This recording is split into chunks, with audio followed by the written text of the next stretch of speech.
I did it. Okay, so I found this article yesterday. I thought it was a really cool explanation or thorough explanation, but also kind of brief of histograms just in photography in general. So you can see here, this is an example of what a histogram looks like, and this is an example of what most photographers refer to as a good histogram. So you can see by this histogram, as you guys know, it looks like an average exposure. Everything is center weighted. There's nothing being clipped on the right side, and there's nothing being clipped on the left side. I'm gonna explain more about what the clipping means in a minute. But this is kind of the ideal histogram that we want to look for when we're looking at the average exposure, which is the second exposure in a group, depending on how the photographer captured. So it's usually photographers will capture the darkest image first, and then the average, and then the brightest exposure, the third. So you'd be looking at dark, middle, bright, and we refer to that as -0 plus.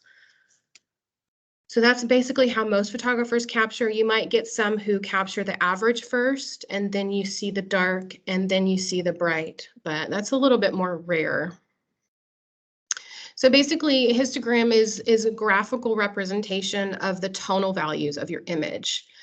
So it takes all of the channels, the color channels. The primary one is RGB, which represents the red, the green, and the blue channels of an image. And then you are backed up by the secondary channels, which is CMY. So it's cyan, magenta, and yellow. And then you have your blacks, which is basically basically all the shadow pixels and the midtones, and then you get all the way up to your whites, which white is there's nothing in that pixel. Black is going to be filled up with pixel data, white is going to be empty. So this is an example here of, let me zoom in a little bit. Let me get rid of all this clutter. Don't like that clutter, sorry.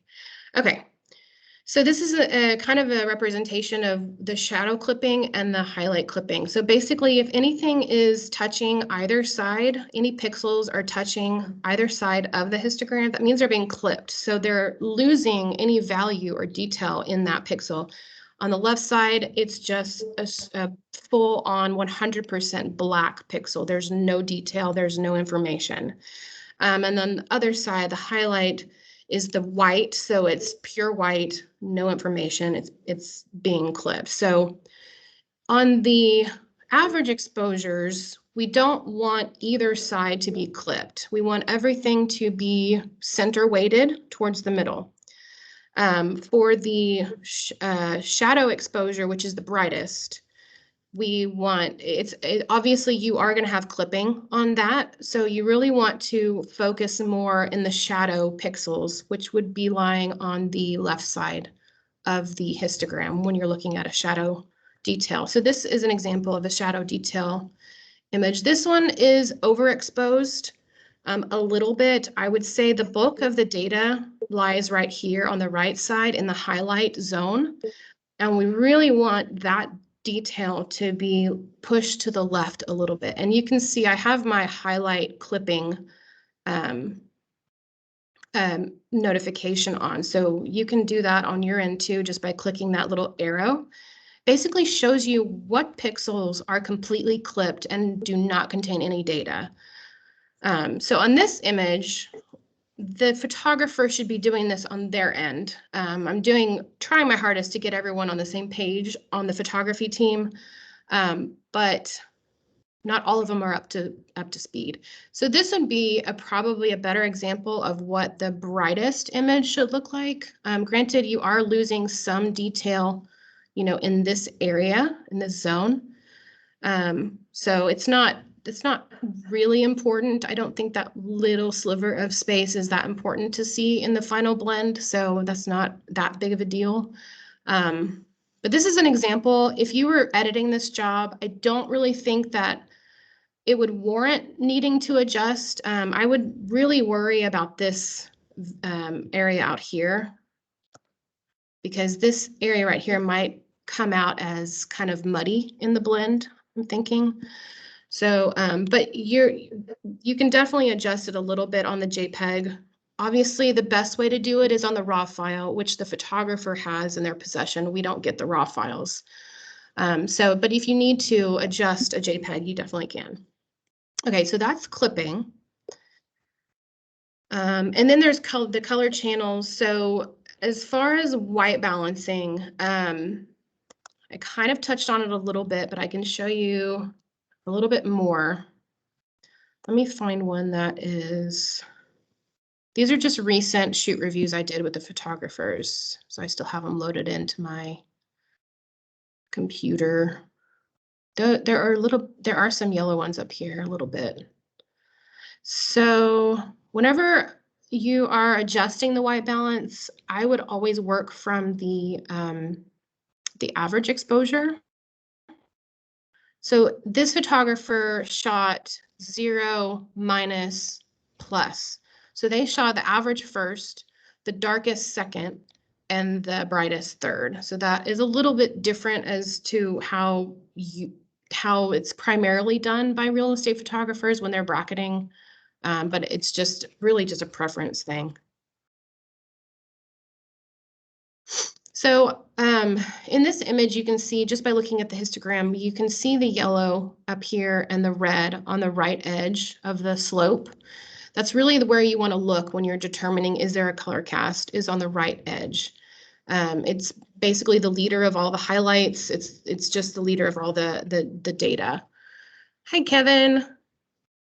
So we couldn't figure out the monitor. Up here? Yeah, so I'm just sharing my screen here and yeah. You guys dialed in on the phone or? They're on my computer here. Yeah. Cool. So they can hear me, right, guys? You can hear me, right? I'll take that as a yes. I'll take that as a yes too. They're probably just on mute. I hope they're still there. Are you guys still there? Yes, yes. Okay. Yes, yes. There you are. Just making sure. Okay. So with this image, this is the average. It's a little dark. Definitely would need to be tweaked a little bit. I would say you want that, the majority of the data, you want it to be center weighted and nothing being clipped. Obviously, the light bulbs are something that's being clipped in this image. I don't think it's really that big of a deal to have the light fixtures clipped. It really doesn't affect the final blend that much. So you can definitely bump this up a little bit in exposure to make that histogram more center weighted. It would in turn make a more successful blend. And I've done testing on this recently. You guys are obviously welcome to give me any feedback if you find anything different with that. But on the most part, when I go through images with photographers, I find that their average across the board is too dark. And that has to do with the camera sensor. I know that I shoot Canon, and every time I shoot brackets, my averages are always too dark. So I have to do exposure compensation in my camera to make my average a little bit brighter. So the blends come out a little bit more successful. So going back to white balancing, you have two lighting sources here. So you have daylight coming in through this window in this room, and then you have the tungsten light coming in to the hallway from the bathroom. Then you have some more daylight coming in from this bedroom and some more daylight coming in from back here. So basically, if you look at the histogram, you can kind of train your eye to figure out what these colors and what these levels mean. So you can see this blue that's sticking out here on the right side is basically being represented by the blue back here in this bedroom. And then this yellow and this red with a little bit of green mixed in is being represented by the hallway lighting. So a good way to fix this color issue is to, I think I showed this to y'all in the last demo. You can also always do an auto. It kind of changes it a little bit. This image isn't the best example because it's not like super, super yellow like some of the ones that you guys do see. But then you always have the option to do masking. So you can mask out the color, which I know all of you are experienced in. So I'm not going to really spend too much time on that unless you guys want me to. But another thing you can do just to get it balanced for just the preset proof for the client is to just manually adjust the slider a little bit. So I added a little bit more blue in, kind of to balance out that yellow and red that we're seeing on the left side of the image. And I think that would probably allow you to get a closer, more balanced blend for the preset proof. And then once you make an adjustment on one, you want to select the other three and then go to sync, make sure you apply it to all. If you do the auto white balance adjustment, it will just select what auto adjustments it thinks is necessary for those other exposures. So it will be different. So that would probably result in a pretty good blend. Without blending it myself, I really don't know. I would say this highlight exposure probably needs a little bit more blue. You can still see the yellow sticking out on the right side and the red. So I'll just bring the blue in out a little bit in that one as well. Okay, let me go back to that article. So just in photography in general, you can see that a picture that is really dark, you can see it represented here in the histogram. This is what photographers refer to as a bad histogram because it's not center weighted, you're having clipping. If you look at photography in an artistic way, more of like a fine art way, the rules are kind of broken a little bit. This is an image that we refer to as low key. So a lot of photographers will choose to do that. In our industry, obviously, this image is going to be our highlight detail exposure. So you can see that all of the detail is being pushed to the left. All the blacks are being clipped out, and there's no detail in the midtones. There's no detail in the highlights as well. So you definitely want for your highlight exposure, which is the darkest, you want some of that detail to be pushed a little bit towards the center for the blend. Because once we blend Aurora HDR, if Aurora HDR can't read any of the pixels that are being clipped, then I believe it uses AI and it just fills in the blanks for us. So, and typically the blends don't turn out as well as they would if that Aurora HDR could actually read what's in those pixels. And then we have the opposite, the overexposure. This is what photographers refer to as high key, or artists refer to as high key. And it's not a bad thing, but it is a bad thing in real estate photography. But you can see here, this is the histogram being represented. You can see most of the image is pushed to the right and being clipped in the whites. And then this is an example of the average exposure. This is what photographers refer to as a good histogram. So this is what we want to see for our second exposure, depending on how the photographer captured it. This article goes on to talk more about, exposures and is it right or is it wrong? When is it right? When is it wrong? For our industry, obviously, when we have a high key image like this, we're blending it to make an HDR image. So it's not really wrong. We just want to make sure we have enough of the pixel data to be able to tell Aurora HDR, these pixels need to be filled with this data. I think that's pretty much all I wanted to go over in the article. You can share that article with us? I will absolutely share that article with you guys. I think it's really cool. I think as far as the histogram goes, we talked a lot about exposure. We talked a little bit about white balancing. I can go over some white balancing some more. I kind of just want to open it up to questions too. I know I was asked some questions during some one-on-ones in the past several weeks or over the past month that were interesting. And so does anybody have any questions or anything that you want me to go over as far as the histogram? No, we are clear. Sorry, say that again? No questions, Kim. No questions? Okay. Hopefully what I went over was helpful. Hopefully it's not Yes. something you guys are like, yeah, we know Kim, we know all this. No. Actually, it's helpful actually. And at the same time, I have a small doubt regarding blend. Like, Sorry, I am having difficulty hearing. Can you speak a little bit louder into your microphone? yes, there is some double sound coming in from your end, I think so. There's an echo coming. Oh, are y'all on mute? Yeah, my line's all. Yeah. Are you on Yeah, I mute? am. You on mute? You on mute? I think So, so. No, huh? I am on mute. Okay, is the echo gone or is it still there? You have to tell me now. Am I clear now? Am Anybody I else? clear? Hello? Yes, yes, we can hear you clearly. Yes. Yes, Kim, you are loud and clear. Okay, awesome. Oh, yeah. So the thing is, like, while we are blending the exterior images, especially while we have a big number of if we are blending the garden area or else the exterior part where we have trees, so they'll send us a bracket of tree. So while we blend, there is a, I mean, one exposure would be moving around, and after we blend it, the end result would be somewhere around, like, trees won't be clear actually. So So it's can we, blurry. yeah, can we pick any one of the, out of three brackets, can we pick any one of the bracket which is right actually? After blending, it's getting, uh, I mean, clarity is missing actually after blending.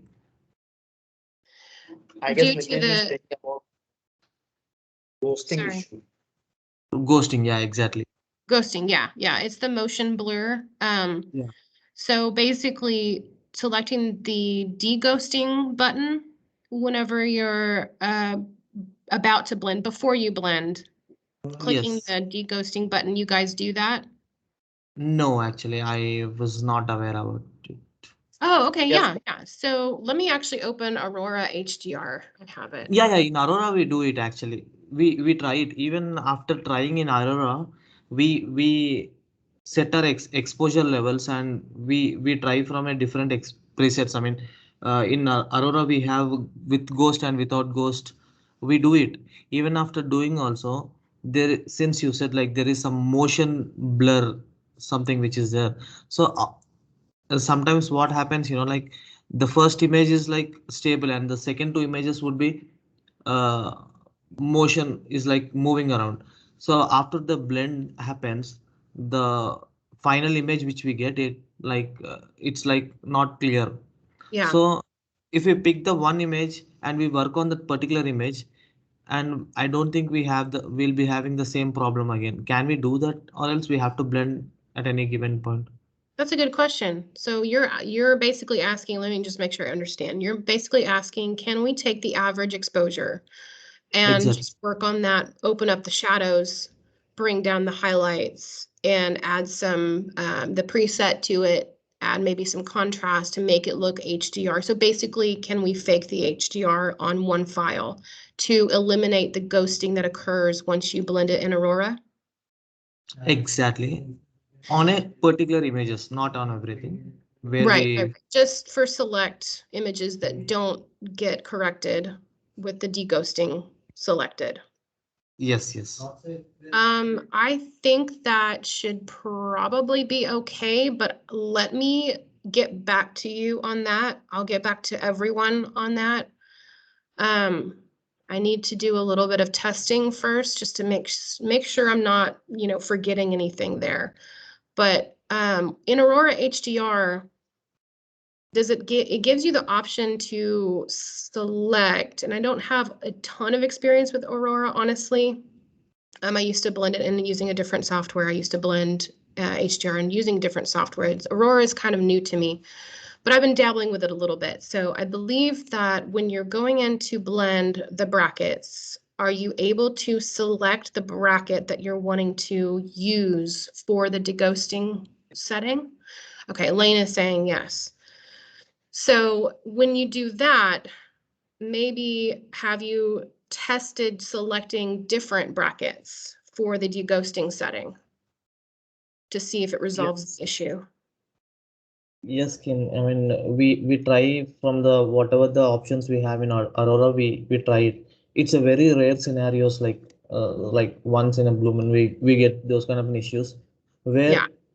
we know that one picture is fine to work on it, but we cannot work out. I mean, we have to blend it for it at any given as as a part of the process. We have to blend it at any given cost. So sometimes I got a doubt like rather blending this particular image, can we work on the single image, taking out those average and to move forward? And sometimes I thought of asking you before, but since I got this doubt now, I took this topic. Honestly, I think that if you come across a situation like that, I think I would like to see the blend and then a comparison with the average that you edit. So if any of you come across that, just let me know and we can hop on a call, or you can send me screenshots, saying this is the blended version. This is my average version that I've turned into HDR. And so we can kind of compare what's the difference. Is there really that much of a difference? Would anyone notice? Sure. I'll do on this. Sure. Okay. Okay. I think it could probably be a pretty good solution just to work from the average. I've done that before in the past, not for any of our clients, but for clients outside that I've had from RealPage. And nobody has ever nobody can tell. Nobody can tell the difference. So, yeah, I think that could be a good solution. Let's continue that discussion and compare the two versions moving forward before we send to the clients. Sure, Kim. That's a really great question. Thank you for asking. Thank you, Kim. Hi, Kim. Yeah. Hi. I would like to add some points in this, what Nitish said. Like when Aurora gave us two options for blending. One is the manual blending and one is for the batch blending. So for exteriors, many of time when we do a batch blending, the exteriors are not coming perfect because here we don't have the multiple options to select the exposures. Previously, we have a bracket of 5 images, and then we move to the bracket of 3 images, uh, raw images, 3 raw images is coming to us. So most of the time, what is happening when we are doing a manual blending with Aurora, most of the time the exteriors are pretty much good. Only the issue is the issue which I'm facing many of the times or most of the time is when we are blending the manual and when the exposures are not correct, the images are coming with a bit of noise, especially on the cloud sides and on the tree sides or on the cars. So I got this kind of noise issues. So I used to do denoising in and do some luminance in Lightroom itself. So that's pretty much correct the things which I really like while doing in Lightroom. Okay, yeah. So is the denoising thing, you don't do that anymore during the initial blends? I used to do that, but many of the time the pictures are really perfect. But when there are too much of exposures, overexposures, and if there's a underexposed image, so when you're doing that, so it gets a bit of noise Yeah. on cloud sides. Yes. In that case, do you check the ISO setting from the photographer's camera to see if Yes, they're within our requirements? yes. Okay. So Most that's of within our, the requirements. Only the problem is with the exposures, and mostly these things comes when we have a twilight shots. okay, let me look and see if this job might be an example of one that has a lot of noise in it. I typically you'll see more noise in the underexposed bracket, like you said, due to the low light level. it says that's something that happens with the sensor when light hits it, and it sends back like I guess you could call them like tiny little pixel fragments that reflect the light of the light spectrum. So that's why we get noise. I mean, I'm sure there's a much scientific way of explaining that, but that's the best I can do right now. This one looks good, so that's probably not a good example. I would say, so is there a process in place right now that you guys follow to denoise, or do you just let it go? While blending only, I mean, there is an option in Aurora also, like to denoise. And Do you use the option? Do you use the denoise? It's the detail option here, I believe. Noise reduction. Do you yes, use that tool? we use it. I mean, Yes, it Kim. depends on the scenario. I mean, yeah, we use it sometimes, but I don't think we use it often. If even we can fix this in Aurora HDR also, like while up once we are done with the blending, just the right side corner, we have this noise reduction issue. The Yeah, picture is perfect, and if we have something like a little noisy, then we can figure it out there itself, and we okay. can, yeah. Again, we Okay. won't be having any issue in Lightroom fixing those noise issues. Okay, yeah, the noise, so unfortunately, the noise issue is not anything that the photographer can resolve on their end. Is that kind of what the question, what you were asking, is if there can be anything done on the photographer side of things? No, I'm asking if our end we can do anything to reduce the noise Oh, from yeah, our end. So yes. I use that tool in details. Once when I'm blending, I use denoising in Aurora, and secondly, I'm using luminance option and noise reduction in Lightroom. So is apart from that, if we have any other things or your way, you do and reduce the noise. I just wanted to know that. No, that's the only way that I know of. Do you know of any other ways to reduce the noise? Like, if you go back to your Lightroom, Okay, so looking at Lightroom. like I was looking at some of those exteriors, and I think in some of those instances, like the darkest bracket, trying to bring it up. I think there was a different one that was darker, sorry, but in some of those instances, if I'm already gonna have to replace the sky, I might just use 2 brackets to try to cut out the noise if I'm already gonna have to replace a bunch of stuff. Oh, But that's under the assumption that the bracketing was not done well. If the okay. bracketing is done well, then yeah, what you guys have outlined is the path I would take as well. So in Lane's case, if he gets it's the darkest exposure that you encounter Right, that and has a it's lot of, way too dark, and even if I try to bring up the exposure in Lightroom, it's just gonna add a bunch of noise. okay, so Lane, did you guys hear Lane, or do you want me to repeat what he said? Yes, Kim, I heard that.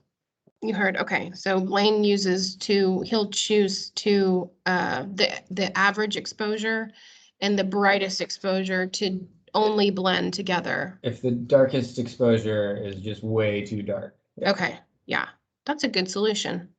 So yeah, so you guys can do that too if you like. If you get an exposure, a window exposure or an outside exposure that's too dark, and adjusting the exposure yourself is not working and there's just too much noise, then you can just kick it out of the mix and only use the average and the brightest to blend in Aurora. And it's also easy to experiment pretty quick. If you try 3 and it's like, maybe I'll try 2, that could look better, could not, then you have a and B comparison. Yeah, there you go. Yeah. Does that help? Does that answer your question? Yes. Yes, Kim. Cool. Thank Yes. you, Yes. Lynn. Awesome. Sorry, I have one more question. Yeah. Right now I'm working on one property. So it's a, I guess, 12 or 10-story building. But the problem 12. is, yeah, 12 floor building, I guess Okay. it is. So the thing when photographers take the photo it's in a slant view. So when we are doing auto correction or when we are transforming it, the pictures are not coming perfect. Like it's more of it's getting skewed. So that is the problem. I guess Mitish also faced that problem. Yeah, This is totally fine, Kim. Sorry, this is totally fine. Let me share my screen. yeah, please do. Let me, I think I need to stop sharing, or if you have the option to take over, then go for it. There you go. Perfect. Can you see my screen? Oh dear, there's a picture, there's a big picture of me on the screen. Ah! Sorry for kidding. that. They had to work in Photoshop. Okay. Okay, yeah. Oh no, so this situation, this is more of an artistic shot.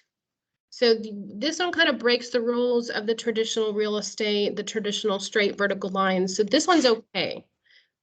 This one's okay to pass. You don't have to do any transform correction on this one because it would be impossible.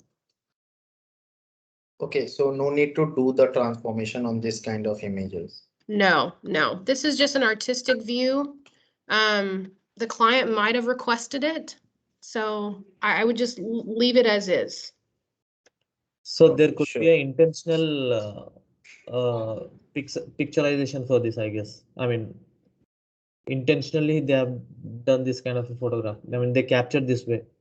Yeah, they captured it on purpose like this to provide the client with an artistic view of that part of the property. So this Oh. is the first time we know this. Previously, we used to transform this and make them straight, but this is the first time we got to know about this. Oh, okay. Well, So I'm glad you we brought it up. yeah, That's Yeah, awesome. we will Yeah, keep it up. so yeah, it's just an artistic shot. And I would really consider this in the realm of being like a detail shot. This kind of image is just a bonus. If the photographer feels inspired to take this image, then the client, just gets it as part of that artistic creativity. And usually the clients really respond nicely to these types of images. Okay. So removing the flares on these parts are a bit difficult, but on this parts, it's okay to remove the flares. Many of the times we get this kind of flares.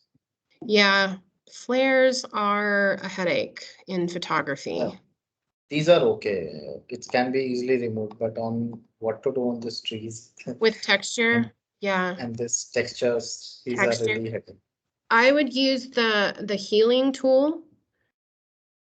Do you guys use the healing tool? Yeah, in yes, we do. Photoshop? Yeah. I don't know, there's a way you can do the healing tool in Lightroom. Oh, do like the clone brush. Yeah, it's like a clone brush. Yeah. Well, there's a clone brush and then, ooh, there's me again. Sorry, I'm just kidding. There's a healing brush and then there's a clone brush, I think. Gosh, it's been a while since I've done it, but yeah, in Photoshop you can use the healing tool, which I'm sure you guys use that already. But yeah, texture is very tricky. I would say the healing brush is the best for texture, rather than clone. The clone will basically just basically cut out a patch of what you're taking and smack it right down on top where you're pasting. So the healing brush takes the texture from the area you're sampling from, and then it replaces the texture, but it doesn't replace the tones that you're applying it to. So it blends a lot better.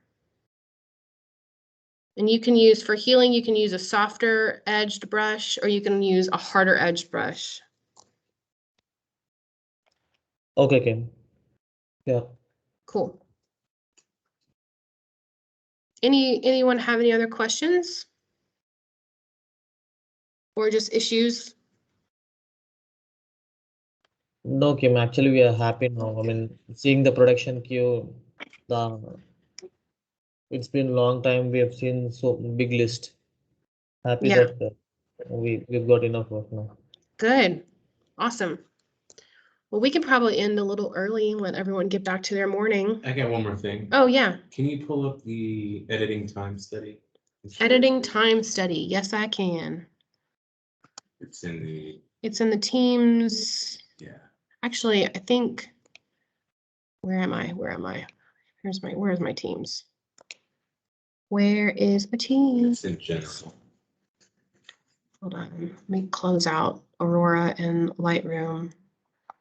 Okay, I think I have 3 Teams windows open. That's the one I need. Okay, so Teams, Yeah. and it's in general, and it's in files. Mhm. And Product what's, specs, workflow, the bottom folder, okay, and then got photography. it, got it. and then workflow, Workflow, got it. and then photo editing time study. Photo editing time study. Do you want me to share my screen? Yeah, I apologize. I thought you were. My fault.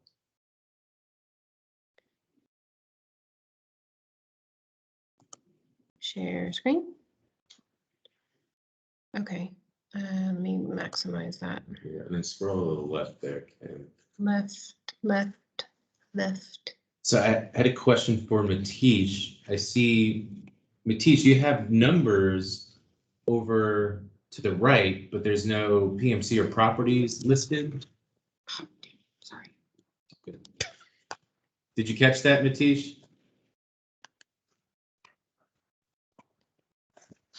Nitish, you're on mute, I think.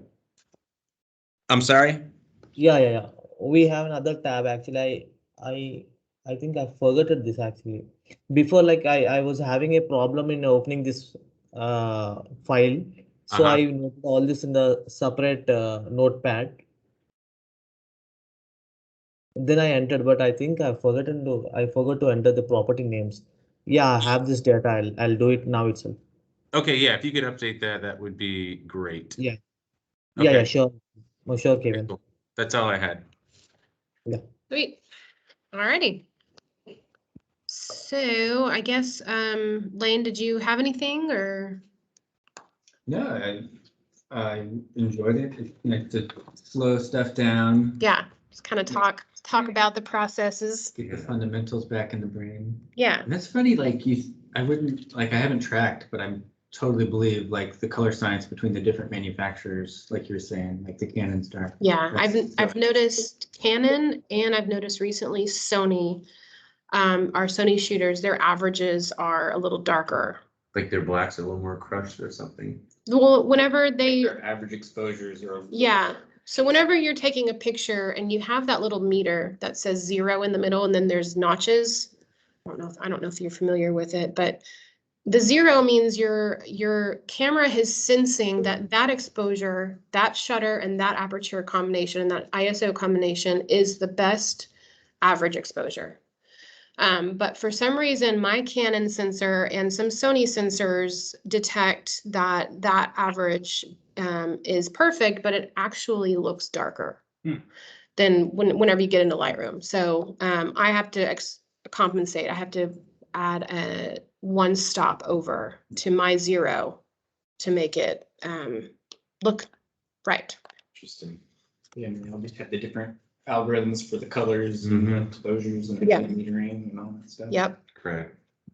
All righty. Well, if you guys need anything else, I always say I'm here for you. Let me know. Yeah, and hey, if you guys have any ideas for next month's demo, Yeah. or if anyone, wants to take the lead and present on next month's demo, reach out to Kim, CC me, let me know. Yeah, that'd be fun. Sure, Kevin. Sure, Kevin. Kevin. I'll check with the team and we'll drop a mail regarding this. Thanks, And guys. Awesome. Thanks a lot for your demo. It really helps us. Absolutely. Anytime. Thank you, Kim, for this. All right.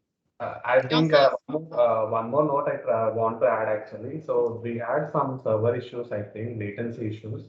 That is the reason for photo editing team to upload the photos. It is taking little bit time.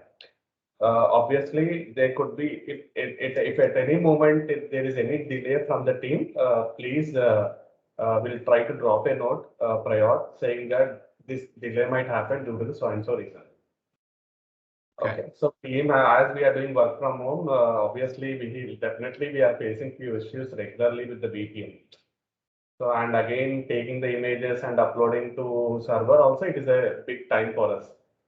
So Right. just, yeah, I want to give an heads up, like if there is any job got delayed from our end, we'll try to inform prior, okay? Which is why we're doing this tracker to record those Yes. numbers. Yeah. Yes, Kevin, yes. Okay, thanks, Kalyan. Yeah, thank you, Kevin. All right, have a good evening, guys. Bye. Bye, Bye-bye. everyone. Already. Bye. Bye. Hi, everyone.